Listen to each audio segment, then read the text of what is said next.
A questão do urbanismo em si, tá, a gente tem várias definições, né? Então, a gente, é um pouco dessa relação da sistematização, desenvolvimento da cidade, mas é muito mais que isso, tá? Aí tem outras definições que eu vou passar. Né?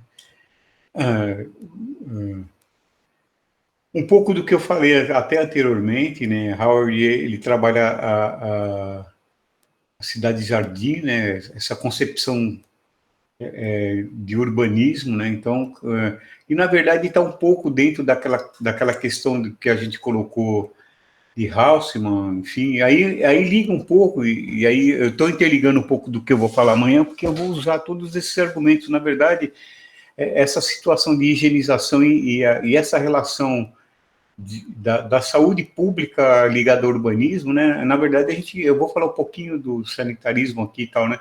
Então, na verdade, a gente tem uma ligação constante a esse problema, né? Então, o urbanismo, o urbanismo ele vem estruturado nessa concepção de higienização, né? Então, a estruturação, por exemplo, em Londres, né, diante lá da estruturação que ocorre momentaneamente, né, as fábricas, né, todas estruturadas, a movimentação, enfim, sem qualquer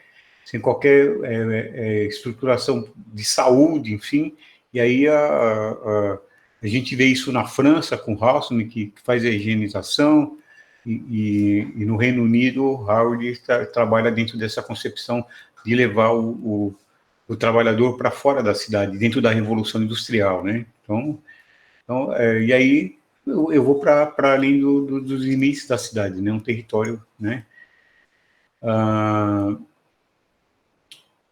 Aí a gente trabalha também o espaço, que a gente já falou anteriormente, né? A garantia da propriedade da comunidade, né? Essa plusvalia, né? Seria a mais-valia dentro dessa concepção um pouco do que vocês falaram também, acho que, e aí mostrando um pouco de Palmas, né, a gente tem uma renda fundiária absurda, né, e aí a gente tem várias categorizações de renda fundiária, mas a mais-valia, e aí até uma discussão teórica, né, ela é concebida entre o capital e o trabalho, e dentro da urbanização a gente não vê o trabalho dentro dessa relação do ganho, né, do proprietário que vende seu imóvel depois que ele recebe a benfeitoria do poder público, né? Então a gente socializa os benefícios recebidos e depois privatiza o recurso da venda, né? Então, o que pretende o urbanismo moderno? Descongestionar os centros das cidades, né? Então, é um pouco disso, né? As cidades, elas estão... As cidades brasileiras, o descongestionamento do centro, que a gente fala são os veículos, né? Porque, na verdade, a gente ainda... As pessoas não moram nos centros no Brasil, né? Então, a gente ainda está muito, muito atrasado em relação a isso, né? Cidades europeias já conseguiram trazer as pessoas para morar e criam outros mecanismos de transporte, né, de mobilidade, vou chamar assim, para resolver essas questões, né. E aí que eu coloquei a densidade do centro, né, eu preciso estruturar isso até para um conforto maior, e os meios de circulação. Aí está dentro do conceito de mobilidade que a gente colocou, né. Aí o Ildefonso Cerdá, lá em 868, traz esse conceito, né? E depois ele projeta Barcelona, né? Dentro de uma estruturação. Barcelona sofre dois grandes... ela tem dois grandes momentos de urbanização, né? Que é o seu projeto por Cerdá, e depois as Olimpíadas, que modifica bem a estruturação, né? Então, e aí os congressos, né, que vão acontecer em Londres, Berlim, enfim, todas essas estruturações vão acontecendo, mas aí, só para que vocês entendam um pouquinho, né, essa a gente está falando de algo bem recente, né? 1910 aí e tal. Então, o urbanismo é discutido, é uma questão bem recente, né? Ele tem uma estrutura bem recente, né? Então, assim, a gente tem habitação, né? Cidade, ao contrário, né? O percurso do urbanismo no Brasil é diferente, né? Na verdade, o urbanismo europeu, eu me estruturo para depois trazer a população. Aqui não, a população vai e eu tenho que correr para resolver. Tanto é que a gente tem aí um percentual de informalidade, né, absurda, aí, né, que gira em torno de 70% no país. Então, aqui a gente vive uma estrutura diferente.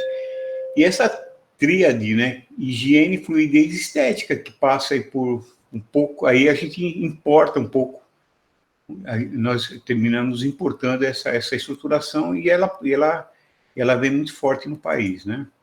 Tá? Então, a gente trata essa relação do espaço urbano, a gente falou, né, nas aulas anteriores aí sobre o espaço, né, como ele funciona, tal. Então a gente tem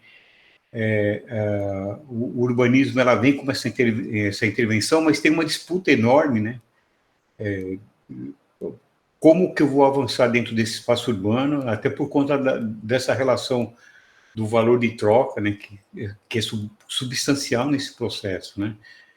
A evolução do processo, e aí a Carta de Atenas, né, que está lá Le Corbusier, que é o referencial da Carta de Atenas, né? Vou morar, eu tenho o processo do lazer, vou trabalhar, tudo dentro de um espaço. Enfim, a gente vai mostrar um pouquinho mais à frente. No Brasil a gente subdivide aí em fases de planejamento, né? Então são os planos, né? Planos de melhoramentos, que é o processo higienista muito puro, né? Vem as grandes avenidas, enfim, plano de conjuntos, né? E aí Brasília fica dentro desse plano de conjuntos, né? Plano de desenvolvimento integrado, aí eu estruturo algo muito bem elaborado, mas que não se concretiza efetivamente na sua prática. E aí a gente descobre que a gente tem que ter outros caminhos, né? Que é o plano sem mapas, né? Então eu vou estruturar dentro de uma cidade real, né? Vou tentar ouvir a comunidade efetivamente, né, para poder avançar desse novo mecanismo, né? Porque eu descubro que toda aquela estruturação antiga, na verdade, ela não é um processo que não tem funcionalidade, né? Então, termino indo para esse caminho. Então, aí eu tenho os planos que prevêem a abertura de novas avenidas, né? E aí a destruição de áreas consideradas insalubres. É um pouco, por que a gente, né, passa lá por Haussmann, lá, né, que termina sendo, a gente termina importando toda essa exploração. Eu preciso tirar, né, as pessoas do centro, mesmo porque são formados cortiços. Aí já na década de 30 nós já temos favelas, enfim, mas a gente já tem em 1888 já cortiços no Rio de Janeiro, né? Então, e outra coisa também, a cidade ela termina sendo subdividida, né? Eu preciso importar esse modelo europeu para alguns espaços da cidade. Então eu termino fazendo isso, e para que eu faça isso, né, eu tenho que atropelar as pessoas que estão lá. E a gente tem o sanitarista, né, o Saturnino é sanitarista, engenheiro sanitarista. Ele faz ele termina esses planos de melhoramentos, ele leva para mais de 50 cidades brasileiras, tal, né? Ele tem em Santos, na verdade, a projeção dele nacional e internacional em cima do projeto que ele faz em Santos, porque em Santos, na verdade, e aí volta às situações que a gente colocou anteriormente, né?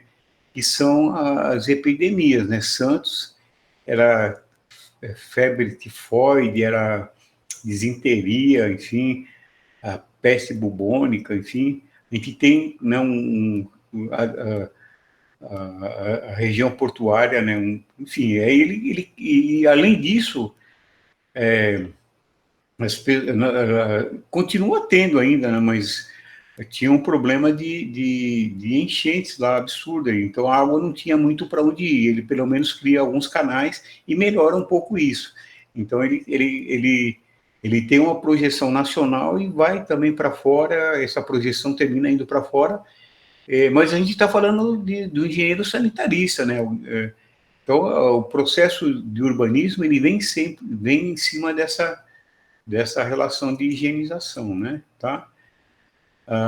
Belo Horizonte, a cidade aí substitui Ouro Preto, né, capital anterior, e aí tem um processo de Arão Reis, né, depois vai para Francisco Vicário em 1897. Então, Minas Gerais, você vê, Belo Horizonte é uma cidade planejada e quem acompanhou agora há poucos meses, a gente muda de temática muito rápido, né? Mas nós tivemos, foi devastador as águas aí, né, do final do ano aí, enfim, teve um monte de problema, e Belo Horizonte foi uma cidade que sofreu muito isso, até por erro de planejamento, né? Então, é uma cidade planejada que não resolveu o seu problema de água, como Rio de Janeiro, como São Paulo, tal, mas Belo Horizonte tem sofrido muitas consequências em relação a isso, né? Aí o mapinha, né, com, trazendo um pouco esse cacuete da geografia, mostrar um pouquinho a relação aí, né, da construção, né, a estrutura lineares, enfim, né? E aí, essa matriz rural urbana, ela vem para o Rio de Janeiro, né, com a instalação da família real, e São Paulo com a economia cafeeira. E só para vocês terem ideia, São Paulo salta, né, de 40 mil habitantes em 886 para 260 mil em 900, em 920 já vai para 580 mil. Imagine isso, né? Sem uma estruturação, né? Hoje, se acontecer isso hoje no interior do Brasil, a gente já vai ter dificuldades, imagine a época, né? E aí, em 88, com a abolição, aí a gente já tem 45 mil pessoas vivendo no Rio, e aí, na verdade, os cortiços, chamado cabeças de porco, né, que chamavam os cortiços. E aí, até o morro da Providência vem dentro dessa estrutura de favelização do Rio de Janeiro, e aí as favelas surgem com a promessa do governo, né, as pessoas que foram para Canudos e retornam ao Rio de Janeiro, e existe uma promessa que não é cumprida, e as pessoas terminam indo para o Morro da Providência.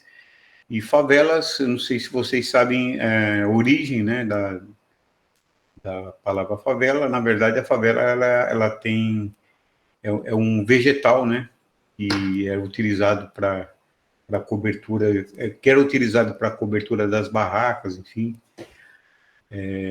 na Guerra dos Canudos, tal, e depois é utilizado o nome favela e permanece, depois altera agora para comunidades, enfim, né? Aí o plano de conjunto, né?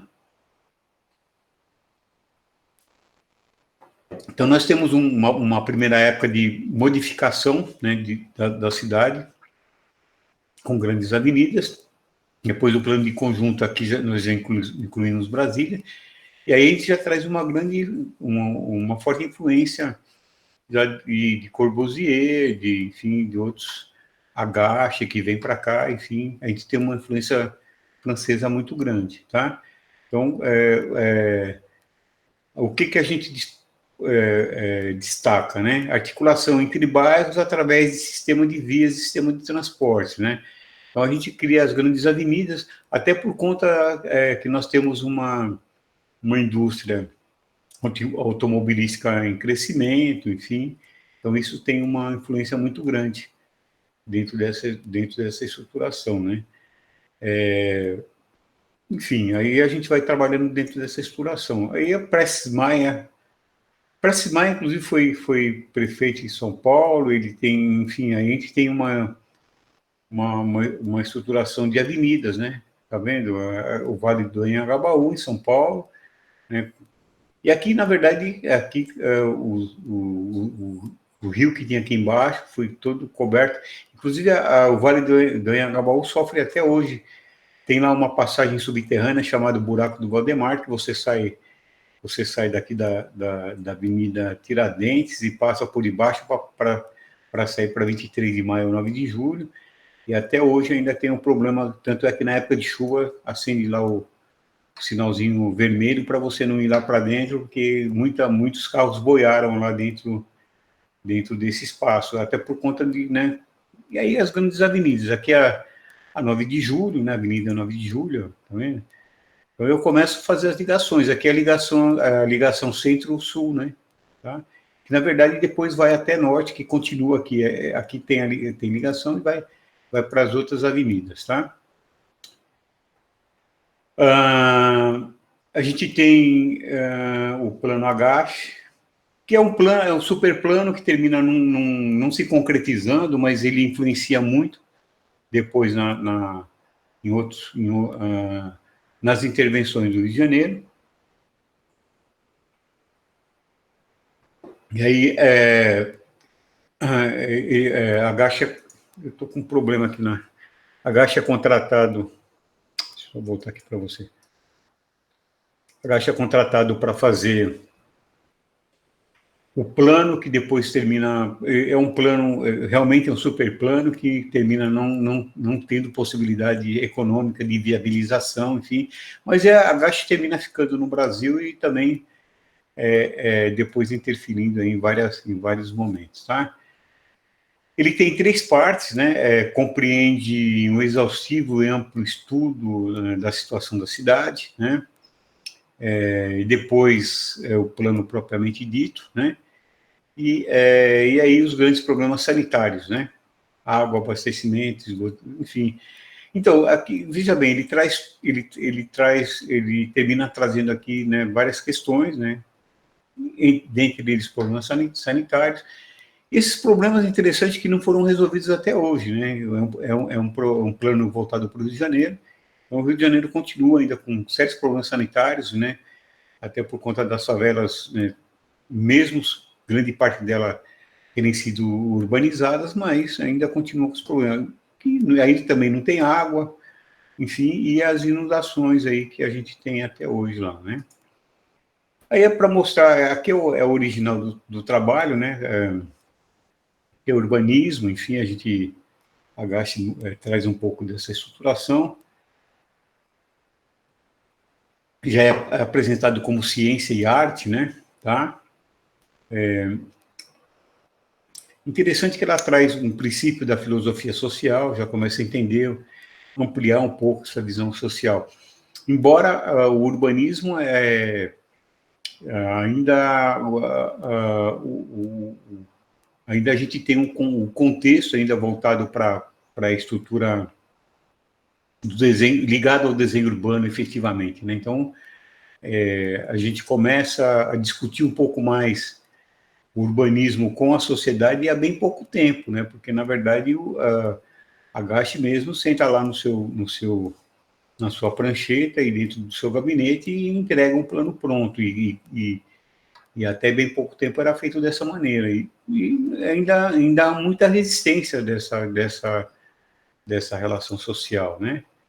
Aí, só para mostrar para vocês, retirado do Agache, do plano Agache, tá? A gente fez o recorte lá, né? Tá? Aí, é uma linguagem de época, né? Tá? Para vocês entenderem um pouco. E que traz aí o organismo, né? Trata a cidade como um organismo urbano, né? Já faz essa interrelação, né? Com o humano dentro do... Ele até coloca que encontramos uma anatomia e as suas funções, é bem interessante. ele apresenta a estruturação, né, dessa linguagem, né, aí a gente tem a higiene moderna, estética e higiene moderna, né? Então eu fiz esses destaques, mas para vocês perceberem, né, a geografia do lugar, né, no seu passado, enfim, e aí um programa geral no qual sucederá o projeto definitivo, né? Então ele apresenta uma remodelação, extensão, embelezamento, enfim. Aí é bem essa relação que a gente, né, que ele coloca aqui, estética e higienização, né, tá? Aqui já é Le Corbusier, né, um desenho que a gente retirou lá do museu, uma estruturação. Parte disso, né, aconteceu posteriormente no Rio de Janeiro. Mas aí Corbusier ele vem para o Brasil e tem uma influência na Escola de Arquitetura e Urbanismo, até porque traz a escola para cá, né, efetivamente, né? E a arquitetura e urbanismo, os primeiros cursos de arquitetura e urbanismo, o urbanismo são da escola de Corbusier, né? Aí um pouco mostrando as plantas, né? Porque lá no final depois eu vou até fazer um comparativo, né? Goiânia é uma cidade planejada, né? Então tá estruturada, ela tem um outro modelo, né? De Palmas, né? Então, Brasília, Goiânia, Belo Horizonte, para mostrar para vocês esses projetos, né? Como é que eles funcionam, tal, e também essa estruturação, né, essa similitude, né, em relação a esses projetos, né? Goiânia termina sendo um pouquinho mais amigável, né? Ela consegue ter uma estrutura um pouco mais amigável. Palmas já tem uma estrutura um pouco mais hostil aí, né? Dessa relação com as pessoas, né? Bom, aí eu quero passar para vocês, né? Por que também tudo isso acontece, né? A gente não tem uma estruturação, uma estrutura governamental voltada para resolver as questões urbanas e persiste até hoje. A gente mostra um pouquinho à frente que, na verdade, o governo do PT chegou até a ir um pouquinho mais à frente nessa discussão com as conferências, com a criação do Plano Nacional de Desenvolvimento Urbano, o Ministério das Cidades, tal, mas isso assim também não evoluiu muito nesse processo, né? Então, e até hoje, né? Então hoje a gente termina sendo extinto o Ministério das Cidades. Hoje a discussão urbana está dentro de uma secretaria, enfim, sem muita importância, né? Então aí os institutos de aposentadorias eles vão um pouquinho mais à frente e tem um resultado desses institutos de aposentadorias que depois eles utilizam esses recursos para habitação. Então você encontra ainda em São Paulo prédios que foram construídos, inclusive tinha uma estrutura bem interessante, né? Então são apartamentos e casas que foram construídos na época diferente, né, dessa estrutura atual, porque era subdividido, né? Os institutos de pensões eles tinham IAPTEC, IAPI, era indústria, comércio, então era uma estrutura diferente e que tinha os seus fundos que dirigiam esses recursos para a construção de habitação, principalmente, né? Então a gente foi interessante, eu acho que foi útil, né? Eu acho que não foi útil, mas terminou, né, depois com a reestruturação, né, dessa política. A gente vem com a Política Nacional de Habitação, em 46, com a Fundação da Casa Popular, que termina indo em pouco tempo, a Fundação da Casa Popular. Então, para mostrar um pouquinho para vocês, né, por que a gente tem um déficit habitacional tão relevante, né, mais de 7 milhões aí, enfim, por que tudo isso acontece? É porque, na verdade, também não tem uma uma estruturação anterior, né? A crise habitacional de 50... Bom, o setor imobiliário perde para o setor automobilístico, né? O capitalismo é bem assim, tal, então isso tem um reflexo por um período até significativo aí, né? Tem várias influências, congelamento de locação, mercado, indústria automobilística, então gera uma crise de habitação muito grande de 45 a 48, que lógico que tem um reflexo, e no meu entender ainda permanece até hoje, tá? Aí Brasília é criada nesse contexto, tá? Brasília está nesse contexto, aí os mapinhas, aí vocês visualizaram Goiânia, estão visualizando Brasília, né? Uma estruturação asa, né? Asa é diferente de Palmas, né? Palmas é a cruz, né? Que a gente tem asinha, tal, enfim. E aí, Lúcio Costa e Corbusier, na verdade, Lúcio Costa, o escritório, né, de Lúcio Costa ganha o concurso, né, tal, e depois, na verdade, Oscar Niemeyer que vem fazer toda a estruturação dos prédios, enfim, né, então ele que trabalha, mas o projeto de Lúcio Costa, o projeto Brasília é feito por Lúcio Costa, né, tá? E aí essas influências, né? Então, na verdade, o Neymar, tanto o Lúcio Costa, mas o Neymar muito mais, uma influência enorme de Corbusier, né? Então, a gente traz isso. No campo da habitação, a gente tem o Banco Nacional, o BNH, né? Que já é da época de muita gente que está aqui, né?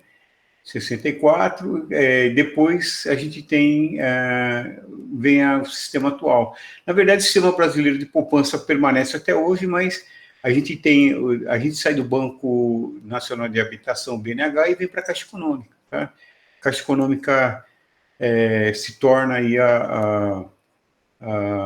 ele passa a fazer todas as operações relacionadas à habitação. E termina não indo para os bancos privados. Agora a gente tem alguma coisa nos bancos privados, mas os bancos privados não têm um papel fundamental, não tem um papel, digamos assim, nem ao menos mínimo, né, dentro do campo. Aí tem um outro banco aí tem atuação no campo da habitação, mas são poucos. Fica tudo na Caixa Econômica, que ela cuida além disso do fundo de garantia. Na terceira fase, né, o plano de desenvolvimento integrado, né, os planos, além dos aspectos físicos, incorporam...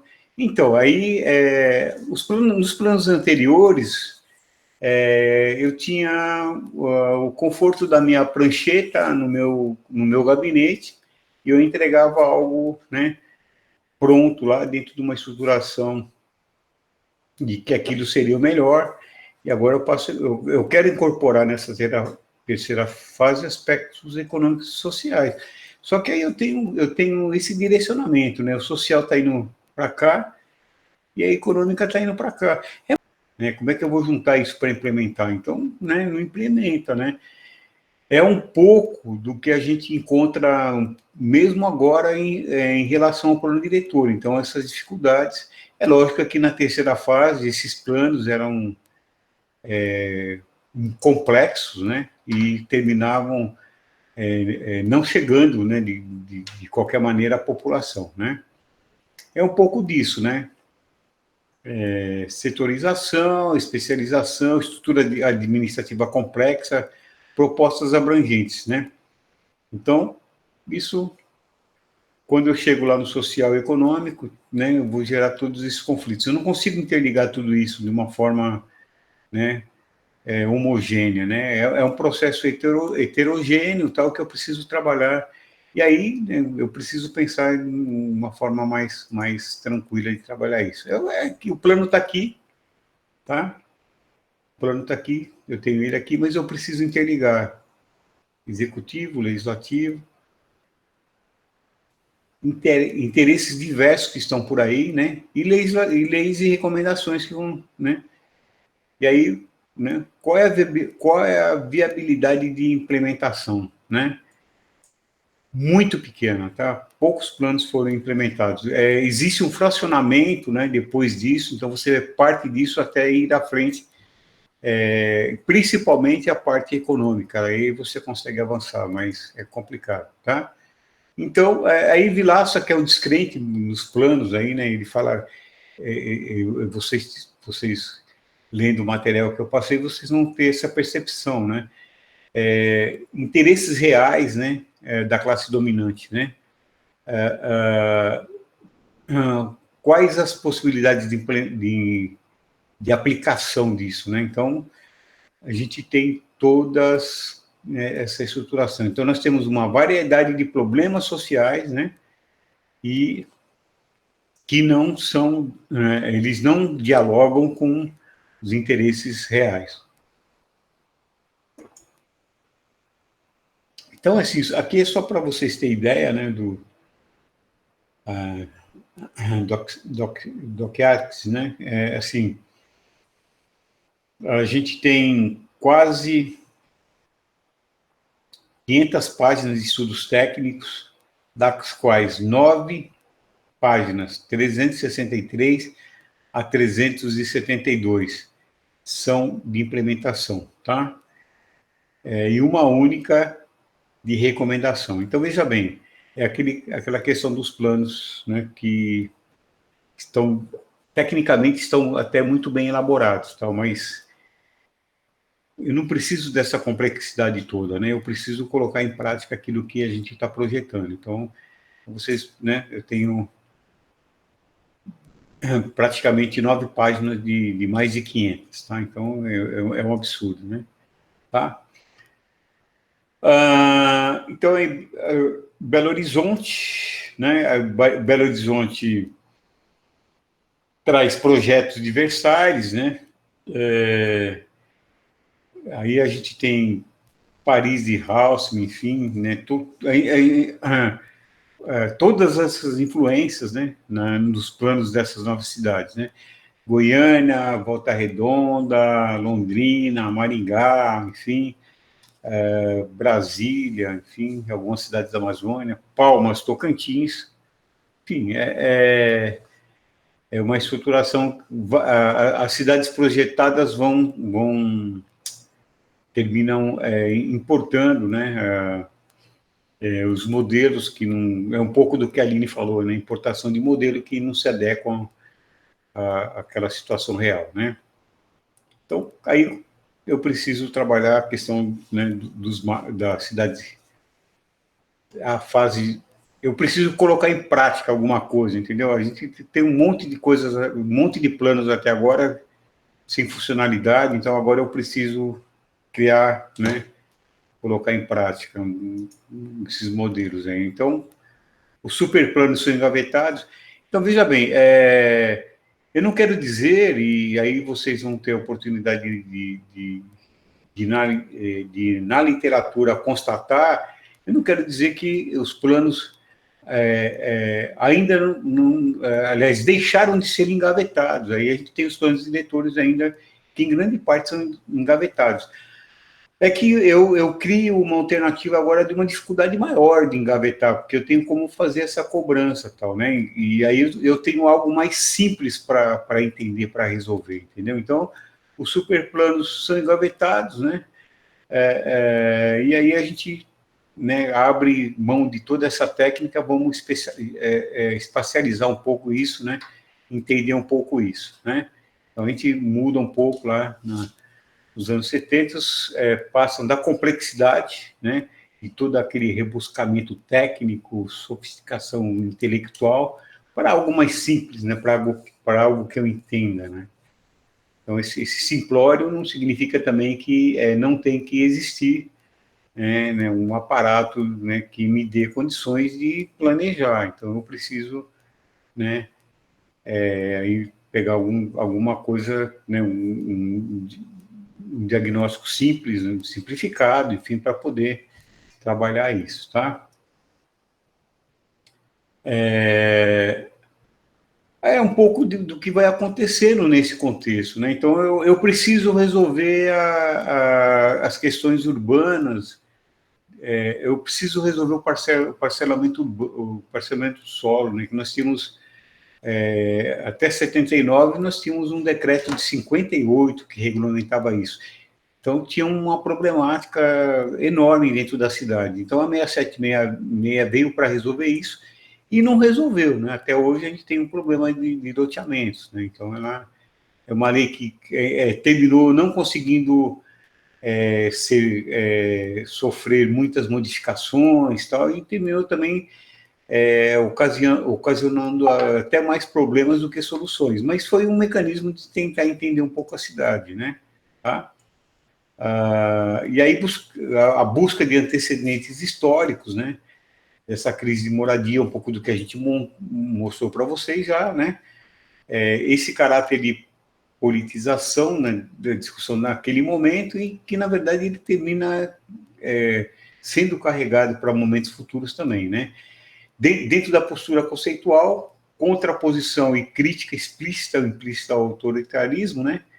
Então, a gente muda um pouco essa segregação e exclusão, condução de políticas urbanas e urbanísticas, enfim, a gente cria um novo processo aí, um pouco do que eu falei para vocês aí, as conferências, as discussões de cidade, os planos diretores. Então a gente tem um processo interessante de evolução, embora ainda sem uma possibilidade